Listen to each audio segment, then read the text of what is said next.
to see you guys. Okay, here we go. Okay, excited to go to Kansas City. Very happy for the opportunity and for our football team. We have to do exactly what we've been doing the last little bit here, play complementary football. And on fourth down, you guys all know whether it's a cold game, a snow game, an indoor game, field position. So we're going to do our best. Dave Tove, their coordinator, is the best return game coach in the NFL, and we have to make sure that we neutralize field position for our coverage units and then explosively on offense. It's going to start by handling violent players like Leo Chenal, Jack Cochran, Cochrane, Bassa. They really play with a brand of football that is emblematic of the Kansas City Chiefs. So for us, I'm excited for the opportunity, our guys, to go out there and step up to the challenge and make sure we match that. So let's go. Hey, Frank, there were a couple of games that the special teams was uncharacteristic, not as solid as you guys had been. What was the difference? How did you turn that around and get back to being who you've seen? Yeah, first off, anytime there's a mistake, it's the coach's fault. It's the coach's fault, man. We got to coach it better. We got to coach it better. We got to have more population to the football. We got to be putting the players in the right seats on the bus to go execute. And it sounds maybe it's a silver lining to me, and it's how I try to operate. We want to play every play perfect across the whole season. But when something does go like that, you got to have a chin. You got to be able to take it, and then you got to make sure at the right time you come out in a win. Thank you, great. Okay, let's go learn from it. And I think we've done that. We're able to make some adjustments and cover some things up nicely. I called it a week ago. So we're thankful to learn from that. Silver line is when those things happen that we still get a football team win, and that's all that matters. So, anytime there's something a little shaky, we're going to go and work hard to button it up. Right, what does your experience tell you about the cold, the relative cold, with how it affects the kicking game?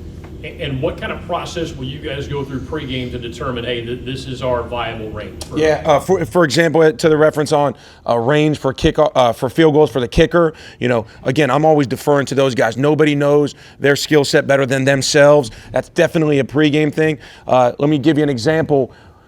At Tennessee, we chose to take the ball so we could choose the direction in the second half as an example. Definitely knowing those elements are going to factor all situational football, punting the ball, going for it on fourth down, whatever. That's universal across all the NFL. For us, going to have great communication from the specialist to me to coach, be able to operate through that way, knowing that generally speaking, there's going to be a side of the field the ball will not travel as far on, and it's in the cold. So maybe, if the ball's not going to fly as much. That's just a reality, and we know that. We'll be prepared. Frank, how much are you involved in the conversations when coach wants to be aggressive and goes for it on fourth down compared to maybe kicking a field goal, taking the points? Yeah, for sure. Always 2 ears, 1 mouth, making sure that we are a great listener, and then when it's time to interject and give input when it's necessary. But, coach obviously has final call on all those things, head football coach, but we definitely have conversations not only leading up to it throughout the quarter or the half, but the week leading up to it. We're going to make sure that we have all those situations that could arise. We talked about those, and that's an ever-going process from when the season has started, but each week's tailored specifically. Making sure that the most important thing is everybody is prepared and ready to go, whether it's myself, coach, the offense, or the defensive staff, having all the information at hand quickly and accurately. What was Kaime's comfort in terms of range last week in Indianapolis? And then was it the consideration before the half to even attempt a 64-yard field goal? Because he was trying on the side. Sure. What was your confidence level and his confidence level in that? Yeah, well, I think it would be a little dependent on the second or third down, of course. But so he's always going to be taking that process regardless of where we're at on the field. Once we start getting over there and our holder and snapper, they get some long snaps and then they get some short snaps as we progress on any drive. So that's always going to be the case for him. And then, we're going to be able to have our range at any point in time. But when things happen and they happen fast, we've got to make sure that we have a marked area for him. So we're almost there. You guys moved up Amir's speed. What are some of the traits you see in Amir, including on that tackle where he fought through couple of blocks. Man, it's been a little bit of a carousel out there at the gunner position for us. Carter came up for a few games, goes down. Obviously, Jalen Smith, was pretty dynamic early on as a rookie, but it's a hard position to stay, on repeat. And you're asking to run the fastest people in the NFL over long distances a lot, and that's when I know sports science or whatever, like that's a real thing, being able to handle those strains on your body. So we've had a number of guys out there. Amir got in the building on Tuesday, opening tackle against his old team. Couldn't have been happier for him. Was special teams player of the week. Like, man, he showed up very in tune, very ready to go. 6'3", 4'4", 4'3" guy. Like, love that. And has experience at the position. He was able to come in and assimilate to our room right away. It showed on the first one. Then he actually had a shot tackle on that next punt that would have been a big game changer. I was happy he missed. That's okay, man. Go be aggressive. Make the returner check his feet. Entry angle, figure that out a little bit better to be a little bit more outside in. But Aaron, me and you ain't getting an opportunity for the shot tackle. Amir Speed is, and I'm glad he does. So it's a skill set that only a few people have. Run and hit. Happy and lucky to have him here on short notice. Coach, I know that you and Damian Pierce had a real special type of relationship. How good is it going to be to see him this weekend? Yeah, NFL's tough, man. It's a tough business, and that we've had that multiple times of people coming and going. Thankful for I'm a teacher, but thankful for the relationship I had with all of our players. Damian, a special one. Wish him nothing but the best in KC, and we on Sunday night, we're on opposite sides of the field. Good. See you guys. Thank you. Ian, how are you? We're good. How are you guys? Good. When it comes to Mahomes and kind of trying to keep him contained, it looks like he's run a lot more this year. Obviously, his offensive line, he's missing some guys. But what do you think of the matchup with Patrick?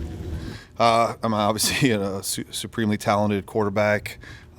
Very unique in how he operates in terms of all the off-schedule plays he makes and his ability to make explosive throws from outside the pocket, from anywhere outside the framework.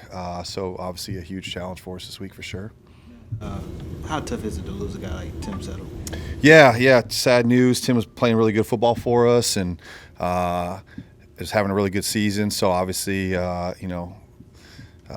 hurting for him and what he's going through, but it's unfortunate this time of year, and that's part of what we're doing, and we'll have guys step up to replace him. But for sure, was playing really good football for us, particularly in the last few weeks. Has had a really good stretch there for us.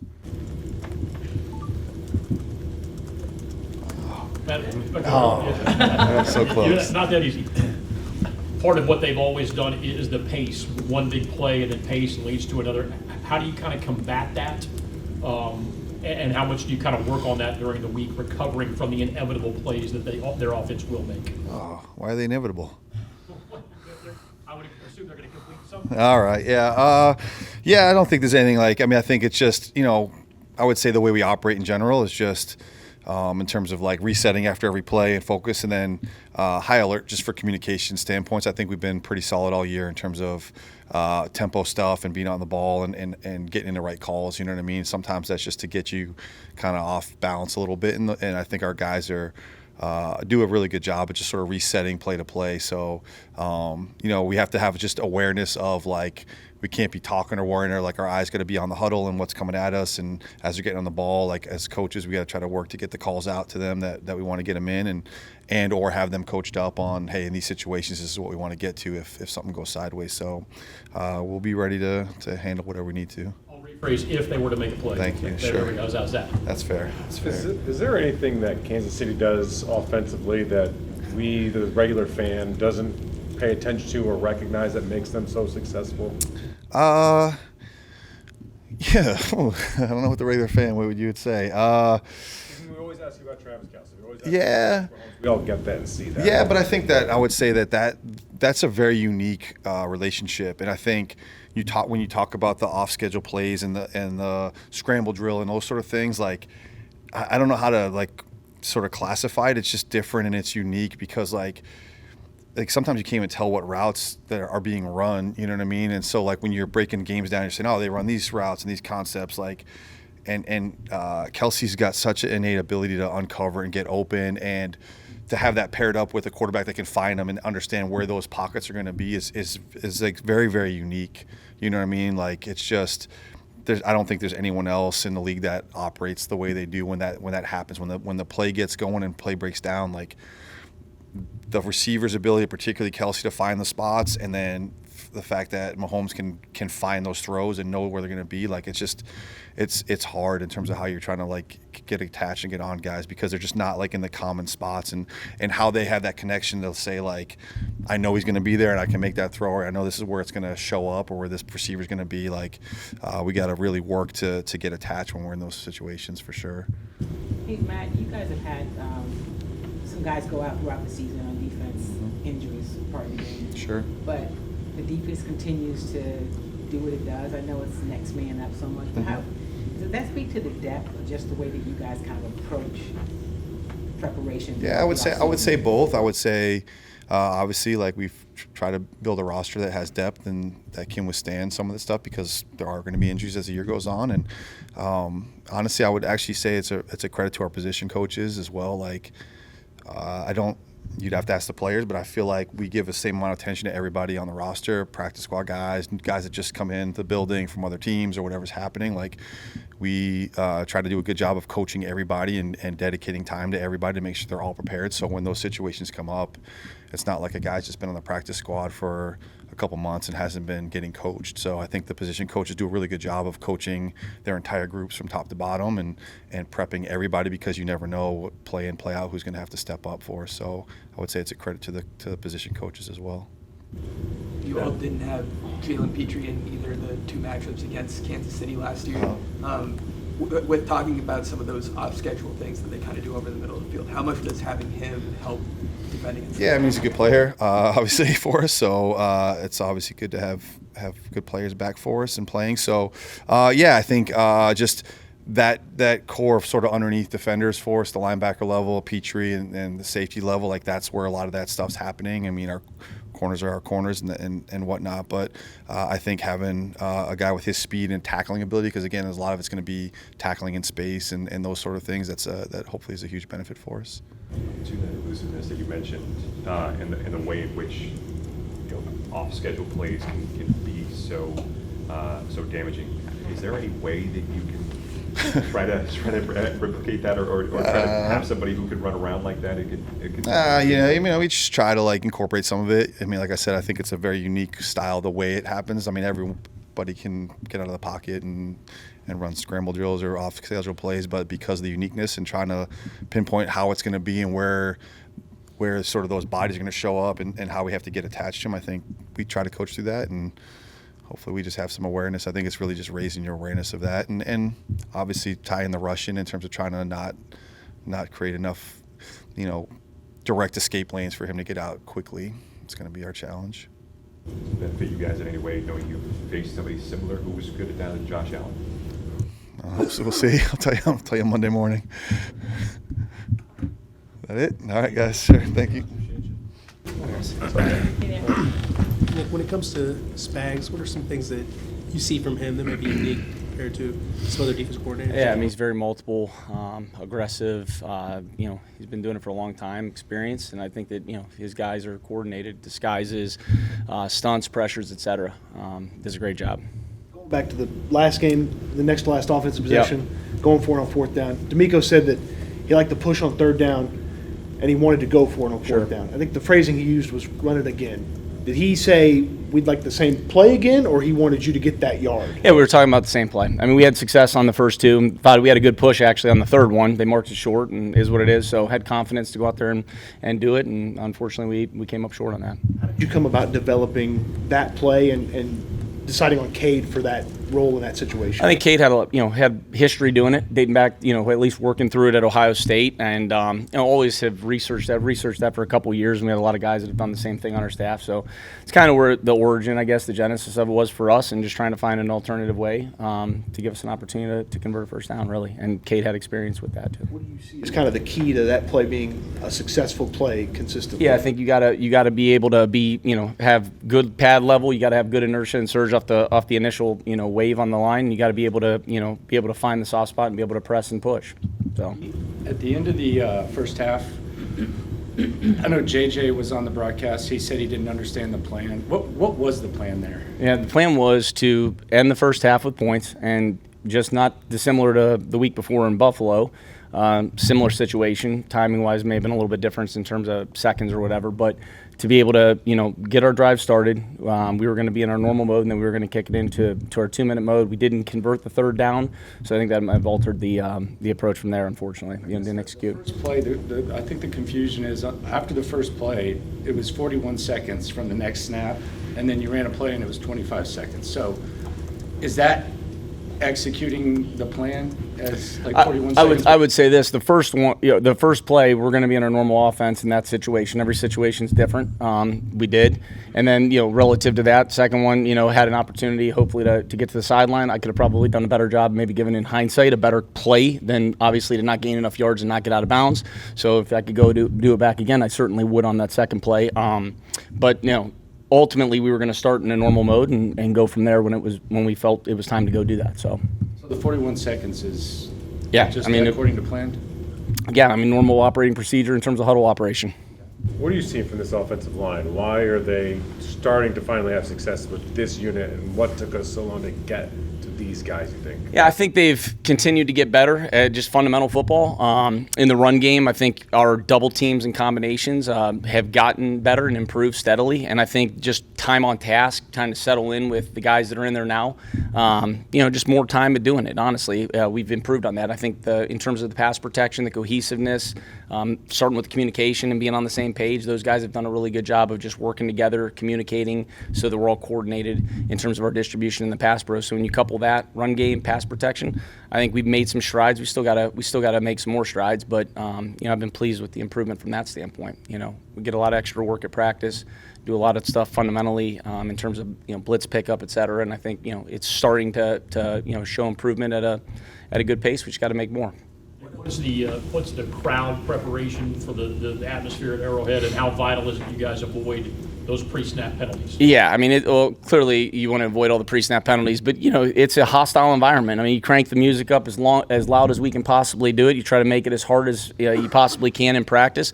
You'll never be able to probably simulate exactly what Arrowhead's like. It's a great atmosphere for football, and it's going to be rocking. So you go back, and the biggest thing is huddle operation, getting in and out of the huddle quickly, good communication, getting our feet set, and being able, verbally and non-verbally, to be able to communicate in a setting like that. For sure. Sticking with the offensive line, what allows for this pass protection to be able to have success against blitzes, stunts, kinds of things? Titus was talking about yesterday about having answers for those kinds of things. Yeah, well, I think we stress communication. We stress seeing it through the same set of eyes.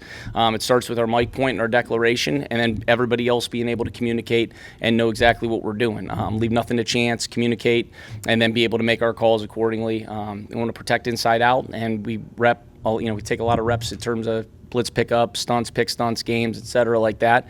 So it's like anything else, you got to work at it to improve it, and that's what we're still trying to do. Nick, I remember you talking earlier about being with the Rams during a 2-6 start. How much did you draw on that in order to try to improve the offense, and how did you, if you did, draw on that experience? Yeah, I think that experience for me the last 2023 and 2024 was, we kept working on. We were process oriented, and we talked about this and we discussed it in here. Obviously, we all want to go out there and win every week.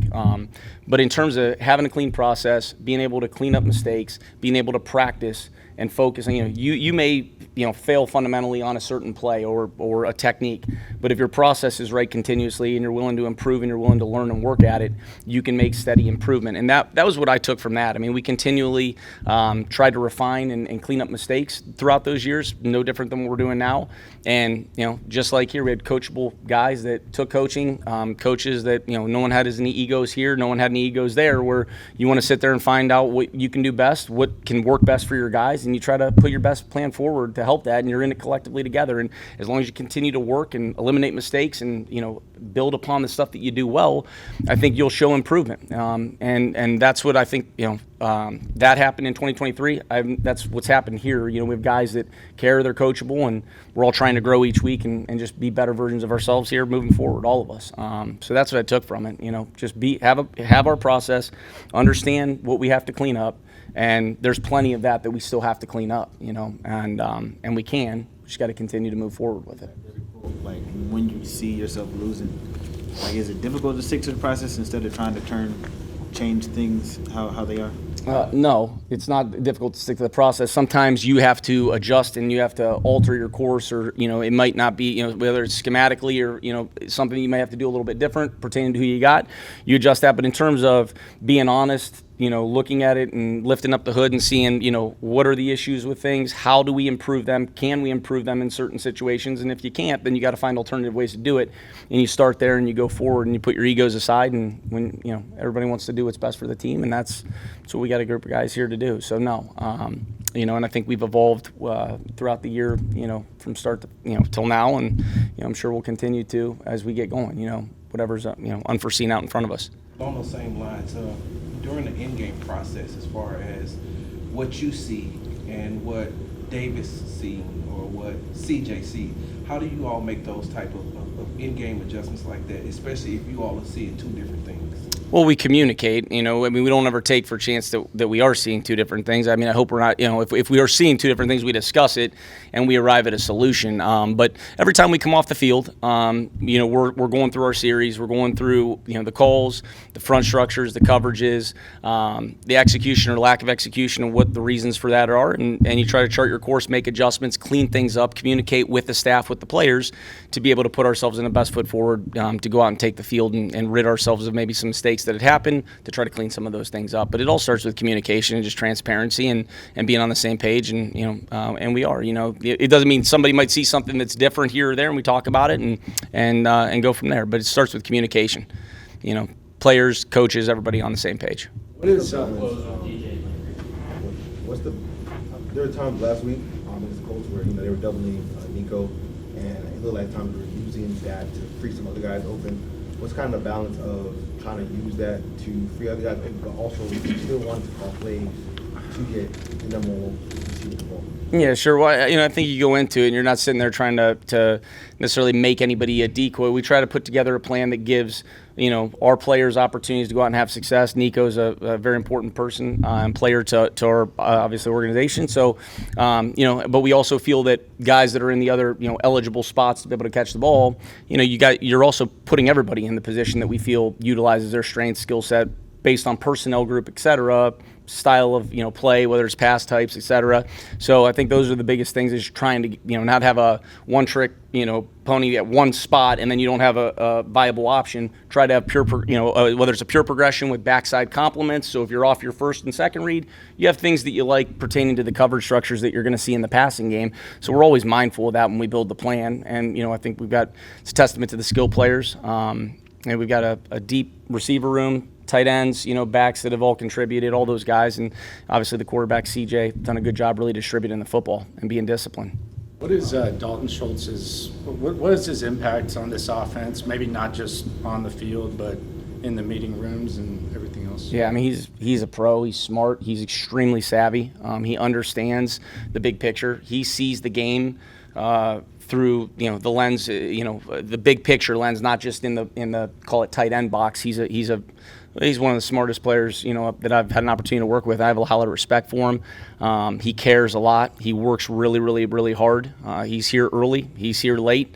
I have all the respect in the world for him. And I think when you've had a successful career and you've played as long as he has, and he goes about it the right way, there's, to me, it's not by just a happening of why he's had success. And he's got character. He's great, leader for the guys in the room, and he does a lot for us in a lot of ways. And I'm proud of the way he's competed this year. I really am. I Talked to Nico last week and asked him just how he handles not getting the ball if he's not getting the ball and how he goes about it. And he said he never views it about him needing to get the ball. As an OC, to have a star wide receiver that approaches it that way, how nice and helpful is that to you to do your job easier? Yeah, I think it's a testament to Nico.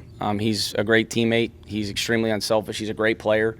And, you know, obviously he's a big part of what we do. And, I mean, I think he's you see what you get with him every single day, and he's the same guy every single day. He's consistent in that approach. So it's why he is the person that he is. He's the player that he is. He's a great player, and he's a great teammate for us.